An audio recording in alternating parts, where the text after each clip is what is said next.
நான் எப்படிப்பட்ட ஆளு, நான் யார் தெரியுமா அப்படின்னு சொல்லிதானே நம்ம கேட்போம். மன்னிக்கிறோமா?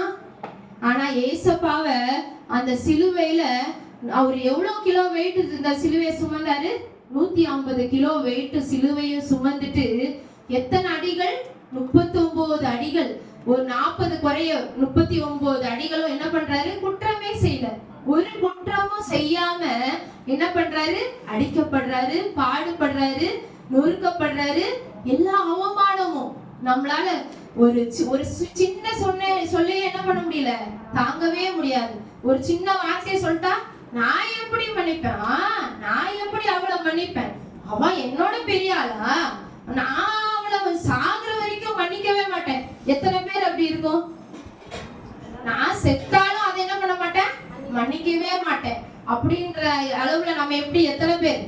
ஒரு சின்ன காரியம் தான் நடந்திருக்கும், ஆனாலும் என்ன பண்றோம், நம்ம பக்கத்து வீட்டுக்காரங்களை நம்மளால என்ன பண்ண முடியல, மன்னிக்க முடியல. ஆனா ஏசப்பா அந்த சிலுவையில எல்லாவற்றையும் சுமந்து எல்லா பாரமான வார்த்தைகள், காயமான வார்த்தைகள், அவமானம், துக்கம், காரி துப்புறாங்க. சின்ன எச்சம் என் மேல எல்லாம் பட்டாவே எனக்கு ஒரு மாதிரி அருவருப்பா இருக்கும். ஆனா என்ன பண்றாங்க? காரி துப்பப்படுறாரு. இது எல்லாம். ஆனா இந்த உலகத்தினுடைய நீதிபதி நீதி என்னன்னா, ஒரு பாவம் செஞ்சாலும் என்ன பண்ண முடியாது, மன்னிக்கவே மாட்டாங்க. அதுக்கு தண்டனை கட்டாயம் உண்டு. ஆனாலும் இவர் பாடுபடாத ஒரு தப்பும் செய்யாதவரை என்ன பண்றாங்க? அடிக்கிறாங்க, துன்பப்படுத்துறாங்க, அவமானப்படுத்துறாங்க. அவர் என்ன பண்றாரு? அந்த சிலுவையில அடிக்கடி அவர் சொன்ன வார்த்தை என்னன்னா, இவர்களை என்ன பண்ணுங்க? மன்னிச்சிருங்க பிதாவே, இவர்களை மன்னிச்சிருங்க. நாமும் இங்க வந்திருக்கோம், ஏதாவது ஒண்ணு என்ன பண்ணோம், கத்துக்கொண்டு போகணும். ஹல்லேலூயா. சும்மா வந்து உட்கார்ந்தோம் பார்த்தோம் அப்படி கிடையாது. இயேசுவை போல வாழணும். இயேசுவை போல நம்மளுடைய சுபாவம் என்ன பண்ணணும்? மாறணும். ஆண்டவரே அந்த சுபாவத்தை தாங்க எப்படி 33 வருஷம் இந்த உலகத்துல வாழ்ந்தார். எத்தனை வருஷம் வாழ்ந்தாரா? 33 வருஷம் வாழ்ந்தாரு. ஒரு பாவமும் செய்யல. நம்ம எத்தனை நாள் அவரை என்ன பண்றோம்? ஒரு சின்ன காரியம் நடக்கலன்னா அவர் என்ன பண்றோம்? தூஷிக்கிறோம், முறுமுறுக்கிறோம், அற்பமா பேசுறோம். ஆண்டவரே இவருக்கு கண்ணே இல்லை, இவர் எனக்கு என்ன செய்ய போறாருன்னு கேக்குறோம். அவர் என்ன பண்றாரு? எல்லாவற்றையும் அந்த சிலுவையில சுமந்து மன்னிப்பதான் திரும்ப திரும்ப திரும்ப என்ன பண்றாரு? வலியுறுத்துறாரு. மன்னிங்க, நீங்களும் என்ன பண்ணுங்க? மன்னிங்க. ஒருவருக்கு ஒருவர் என்ன பண்ணுங்க? மன்னியுங்கள். ஹல்லேலூயா. நாமளே இன்னைக்கு தீர்மானம் எடுக்கணும். போறதுக்குள்ள நான் யாரெல்லாம் மன்னிக்காம இருக்கிறேன் என் வாழ்க்கையில, அவங்களெல்லாம் நான் என்ன பண்ணுவேன்? மன்னித்து நான் பேசுவேன் அப்படின்றத என்ன பண்ணணும்? தீர்மானம் எடுக்கணும். என் வாழ்க்கையில யாரெல்லாம் நான் இன்னும் மன்னிக்காம இருக்கிறேன், யாருடைய கசப்பு என் மனசுல இன்னும் இருந்துகிட்டே இருக்கு, எல்லாவற்றையும் என்ன பண்ணணும்? அகற்றி என்ன பண்ணணும்? ஒருவரை ஒருவர் நேசிக்கணும். நம்ம ஆண்டவரை போலையா? இல்ல. அவர் எவ்வளவு பாடுகள் பட்டார். நீங்க அந்த டிவில பார்த்துட்டு தான் இருக்கிறீங்க. எவ்வளவு அவமானப்படுறாரு.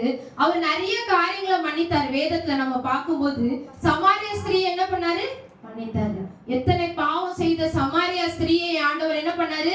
மன்னித்தாரு. விபச்சார ஸ்திரீயை கல்லறிந்து கொல்ல போனாங்க. உங்களில் ஒருவன் யாரும் பாவம் செய்யலன்னா அவன் என்ன பண்ணப்படவன்? கல்லறிய கடவன் சொல்லி கல்லறிய சொல்றாரு. அப்ப அவங்கள நான் மன்னிச்சாரு. பாவியான ஸ்திரீ என்ன பண்ணாரு? மன்னிச்சாரு. பரமண்டலங்கத்தில் இருக்கிற ஜபத்துல என்ன சொல்றாரு? என்ன சொல்றாரு? மன்னிப்பை குறித்து தான் சொல்லி கொடுக்கிறாரு. தான் வாழ்ந்த வாழ்நாள் முழுவதும் மன்னிப்பின் ஊழியம் தான். இந்த 33 வருஷம் வாழ்ந்தாருன்னா எல்லா நாட்களும் என்ன பண்ணாரு? மன்னிக்கிற ஊழியத்தை தான் செய்தாரு. அத போல நம்மளுடைய வாழ்க்கையில, ஒவ்வொருடைய வாழ்க்கையிலயும் மன்னிக்கிற தன்மை இருக்கணும். நான் மன்னிக்கவே மாட்டேன், நான் இருக்கிற வரைக்கும். நான் செத்தாலும் அது முடியவே முடியாது. அந்த சுபாவம் நம்மள இருந்து என்ன பண்ணும்? வேரோடு அகற்றப்படணும். இல்லைன்னா நம்ம எங்க போக முடியாது? அவரை பார்க்க போகவே முடியாது. அவ்வளவுதான். அந்த பரலோக கேட்லயே அவ்வளவு நம்ம என்ன பண்ணப்படுவோம்? இது திரும்பி போக வேண்டியதுதான். அந்த நிலைமைக்கு நம்ம உள்ளாகவே கூடாது. நம்மளுடைய வாழ்க்கையில, ஒவ்வொருடைய வாழ்க்கையிலயும் மன்னிக்கிற சுபாவத்தை தாங்க ஏசப்பா. உங்களுடைய அடிசுவடுகளை நாங்க என்ன பண்ணோம்? அவர் எப்படி நடந்தாரு பாருங்க. வேதத்துல தியானிங்க. உங்களுக்கு அவருடைய சுபாவம் எல்லாமே இருக்கும். அதை படிச்சாவே அந்த சுபாவம் என்ன பண்ணிரும்? உங்களுக்கு வந்துரும். ஹல்லேலூயா. அப்போ அந்த சுபாவத்தை எங்களுக்கு தாங்கன்னு ஒவ்வொரு நாளும் கேட்கணும். மத்தேயில 18, 21, 22 பாருங்க.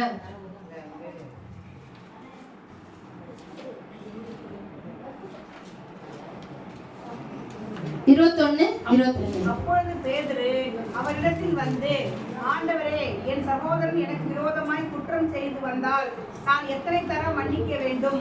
7 தரம் மட்டுமோ என்று கேட்டான். அதற்கு இயேசு, 7 தரம் மாத்திரம் அல்ல, 70 தரம் என்று உனக்கு சொல்லுகிறேன். என்ன சொல்றாரு? 70 தரம் மட்டுமா மன்னிக்கணும்?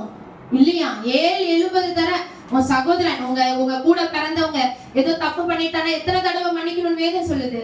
ஒரு வாட்டி தப்பு பண்ணிட்டா மன்னிச்சிட்டேன், 2வது வாட்டி நான் இனிமே மன்னிக்கவே மாட்டேன், அப்படியே கிடையவே கிடையாது. கிறிஸ்தவம் என்பது என்ன பண்ணணும்? நம்ம அநேகருக்கு எப்படி நம்ம வீட்டுல இருக்கிறாங்க, ஐயோ இவங்களா அப்பா ஏதோ பேசவே மாட்டாங்க, யாருக்கு விரோதமா பேச மாட்டாங்க, இவங்க இந்த ஊர்ல வந்ததுல இருந்து இப்படிப்பட்டவங்கன்ற நம்ம அநேகர் முன்பாக எப்படியா இருக்கணும்? சாட்சி உள்ள வாழ்க்கையா வாழணும். இவ வாய திறந்தாவே ஐயோ வாய மூட, தண்ணி கிட்ட வந்துட்டாலே அப்பா தண்ணியே என்ன பண்ண முடியாது. அந்த சொல் என்ன பண்ணக்கூடாது? நமக்கு இருக்க கூடாது. அப்போ ஒரு தடவை அல்ல, 2 தடவை அல்ல, 70 தடவை என்ன பண்ணணுமா? மன்னிக்கணும். ஹல்லேலூயா. நம்மளும் அப்படியே என்ன பண்ணணும்? ஒவ்வொருவரையும் மன்னிக்கிறவர்களாய் காணப்படணும். இயேசுவை போல மாறணும், இயேசுவை போல ஊழியம் செய்யணும், அவருக்காக வாழணும். அவரை போல வாழ்ந்த அவருடைய நம்ம இறுதி நாட்கள் வாழ்வு எத்தனை நாட்கள் இந்த உலகத்துல வாழ்கிறோமோ அத்தனை நாட்களும் அவருக்காகவே வாழணும். அவர் வாழ்ந்தது போல வாழ்ந்தா நம்ம ஆண்டவர் எப்படி என் மகளே என்று சொல்லி அழைக்க வல்லவராய் இருக்கிறார். ஹல்லேலூயா, ஹல்லேலூயா. நம்ம எதிராளிக்காக நம்ம ஜெபிப்போமா? இல்ல. ஆனா ஆண்டவர் என்ன பண்ணாரு? அவரை காட்டி கொடுத்த யூதாசுக்காக என்ன பண்ணாரு? ஜெபிச்சாரு. பேதுருவை என்ன பண்ணாரு? பேதுரு என்ன பண்றான்? அவரை மறுதலிக்கிறான். மறுதலித்த பேதுருவை என்ன பண்றாரு? அவரை தூஷிக்கிறவங்களை, வேத பாரங்களை, பிலாத்துவ, ரோம அதிகாரிகளை, காரி துப்பின ஜனங்களுக்காக மத்தேயு 5:44 கொடுத்துருக்கு பாருங்க.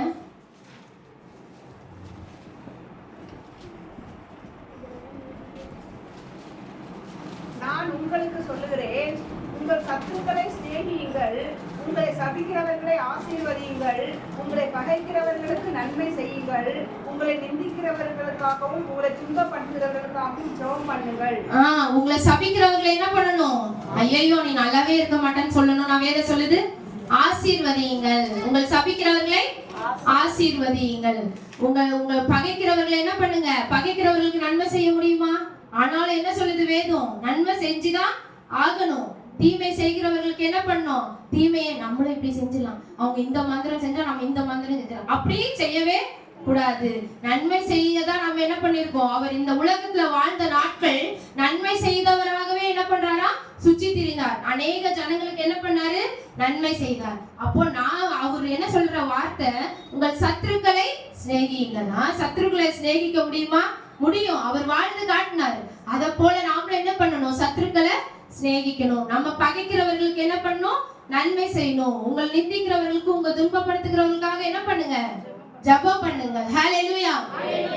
நம்ம இன்னைக்கு வந்து ஏதோ ஒரு காரியத்தை என்ன பண்ணணும்? கற்றுக்கொண்டு வந்து உட்கார்ந்துட்டு சும்மா அப்படியே தூங்கிட்டு போ, நல்லா ஃபேன் ஓடுது தூங்கிட்டு போலாம், அப்படி கிடையாது. ஏதோ ஒண்ணு நான் இங்க வந்து என்ன பண்றேன்? கற்றுக்கொண்டு போறேன். இது கற்றுக்கொள்கிற இடம். அப்போ நம்ம என்ன பண்ணணும்? ஒவ்வொருவரும் கற்றுக்கொள்ளணும். என்ன சொல்றாங்கன்றத கேட்டு கற்றுக்கொள்ளணும். அப்போ அவர் என்ன பண்றாரு? துன்பப்படுத்துகிறவர்களுக்காக ஜெபிக்கிறாரு, எதிராளிகளுக்காக ஜெபிக்கிறாரு. ஜெபிக்கிறதுக்கு மூலம் என்ன பண்ணாரு? என்ன காட்டினாரு? அன்பை வெளிப்படுத்துகிறாரு. அதான் அன்பு, விலையேற பெற்ற அன்பு. நம்மளுடைய யார் உறவினர்கள் கூட என்ன பண்ண முடியாது? அன்பு காட்ட முடியாது. ஆண்டவருடைய அன்பை தேடி யாரெல்லாம் வந்திருக்கீங்களோ அவருடைய விலையேற பெற்ற அன்பு உங்களை என்ன பண்ணும்? எல்லா சூழ்நிலையில என்ன பண்ணும்? வழி நடத்தும். ஹல்லேலூயா. அவரை நம்பி நம்ம அவர் சொல்றபடி நடந்தா அவர் என்ன பண்ணாரு? எதிராளிக்காக ஜெபித்த அன்பை வெளிப்படுத்த. நம்மள யார் துன்பப்படுத்துறாங்க அவங்களுக்காக இன்னைக்கு முழங்கால் நின்று ஜெபிங்களேன். அவங்களே அவங்ககிட்ட வந்து என்ன பண்ணுவாங்க? சமாதானமாகும்படி ஆண்டவர் கிருபை செய்வார். ஹல்லேலூயா. அப்போ நம்ம மன்னிக்க தவறுகிறது மூலம் நம்ம மன்னிக்க அநேக இடத்துல என்ன பண்றோம்? நான் அவ பக்கத்துல, அப்பா சர்ச்சில், ஐயோ இவ பக்கத்துலயா, ஐயோ நான் இருக்க மாட்டேன், எனக்கு அந்த இடம் தான், அந்த இடத்துல அந்த மாதிரி கிடையவே கிடையாது. அப்படி சபைக்குள்ள இருக்கவே கூடாது. ஒருவருக்கு ஒருவர் என்ன பண்ணும்? அன்பா இருங்கள்னு என்ன பண்ணுது? வேதம் சொல்லுது. அப்போ ஒருவருக்கு ஒருவர் அன்பா இருந்து மன்னிக்கிற தன்மை உடையவரா இருந்து ஆண்டவருடைய அன்பை என்ன பண்ணணும்? நம்ம வெளிப்படுத்துகிறவராய் காணப்படணும். எபேசியர் 4ல பாருங்களேன், எபேசியர் 4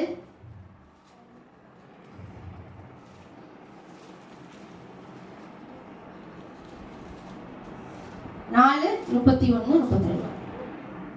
சகலவிதமான கசப்பும் கோபமும் மூர்க்கமும் கூக்குரலும் தூஷணமும் மற்ற எந்த துர்க்குணமும் உங்களை விட்டு நீங்க கடவது. ஒருவருக்கு ஒருவர் தயவாயும் மன உருக்கமாயும் இருந்து கிறிஸ்துவுக்குள் தேவன் உங்களுக்கு மன்னித்தது போல நீங்களும் ஒருவருக்கு ஒருவர் மன்னியுங்கள். சகலவிதமான கசப்பு, கோபம், மூர்க்கம், துர்க்குணம், தூஷணம் எதுவும் உங்களை விட்டு என்ன பண்ண கடவுது? நீங்க கடவுது. ஹல்லேலூயா, ஹல்லேலூயா.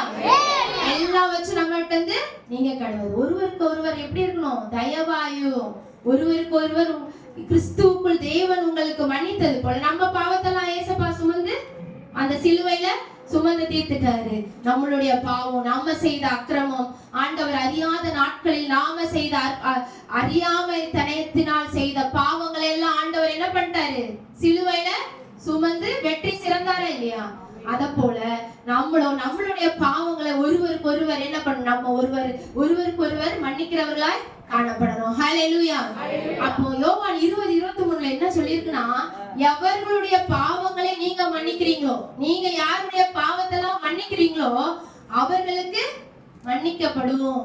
நீங்க யார் பாவத்தெல்லாம் ஏதோ நம்மளுக்கு விரோதமா செஞ்சுட்டாங்க, நம்மளுக்கு விரோதமா பேசிட்டாங்க, நமக்கு விரோதமா ஏதோ திட்டாங்க, நம்ம யாரெல்லாம் மன்னிக்கிறோமோ அவங்களதான் ஏசப்பாவும் நம்மள மன்னிப்பாரு. நம்ம இன்னும் யாரெல்லாம் மன்னிக்காம இருக்கிறோமோ ஏசப்பாவும் நம்மள என்ன இன்னும் நம்மள பிள்ளையா ஏற்றுக்கொள்ளவே இல்லை. இன்னும் உங்க இருதயத்துல யாரு மேல கசப்பு இருக்கோ, யாரு மேல மன்னிப்பு இல்லாத சூழ்நிலை காணப்படுதோ ஏசப்பாவும் நம்முடைய பாவத்தை இன்னும் என்ன பண்ணல? மன்னிக்கவே மாட்டார். ஹல்லேலூயா. அப்போ நம்ம எவர்களுடைய பாவங்களை மன்னிக்கிறீர்களோ அவைகள் அவர்களுக்கு மன்னிக்கப்படும். எவர்களுடைய பாவங்களை மன்னியாதிருக்கிறீர்களோ அவைகள் அவர்களுக்கு மன்னிக்கப்படாதிருக்கும் என்றார். ஹல்லேலூயா. அப்ப நாமளும் இயேசுவுக்காக ஒருவருக்கு ஒருவர் மன்னிக்கிற சுபாவத்தை உடையவர்களா. இந்த மிஷனரி கதையை ஒண்ணு சொல்றேன், எல்லாருமே கவனமா கேளுங்க. கிரஹாம்ஸ்டன் இந்த எந்த வருஷம்ன்றது நான் குறிக்கல, 1999 இப்பதான் நம்ம பிறந்த நாட்கள்ல தான் கிரஹாம்ஸ்டன், மிஷனரி கிரஹாம்ஸ்டன் என்ன பண்றாரு? தொழுநோய்களை அவரு அந்த ஆஸ்திரேலியால இருக்கும்போது அவருக்கு ஒரு கதை நல்லா சொல்றேன், எல்லாரும் கவனமா கேளுங்க. இந்த கதையை கேளுங்க, உங்களுக்கும் அந்த எண்ணம் வரும். கிரஹாம்ஸ்டன் என்ன பண்றாரு? அந்த ஒரு கூட்டத்துல இருக்கிறாரு ஆஸ்திரேலியால. கூட்டத்துல இருக்கும்போது அந்த தொழுநோய்களை குறித்து அவருக்கு பாரம் ஏற்படுது. தொழுநோய் இந்தியால நிறைய தொழுநோய் ஜனங்க இருக்காங்க, அவங்களுக்காக நான் என்ன பண்ண போறேன்? ஆண்டவருக்காக ஊழியம் செய்ய போறேன்னுட்டு கிரஹாம்ஸ்டன் அங்க மனைவிய கிளாடிஸ் அவங்க 2 பேரும் என்ன பண்றாங்க? ஊழியம் செய்ய வராங்க. இந்தியாவுக்கு வந்து தொழுநோய்கள் மேல ரொம்ப பாரம் கொள்றாங்க. தொழுநோயா கஷ்டப்படுறவங்களுக்கு பாரம் கண்டுபிடிச்சு அவங்களுக்கு உதவி செய்து, அன்னை தெரசா எப்படி உதவி செஞ்சாங்க தெரியுமா?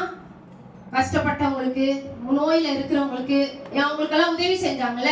அத போல இவர் என்ன பண்றாரு? தொழுநோயில இருக்கிறவங்களுக்கு என்ன பண்றாரு? உதவி செய்தாரு.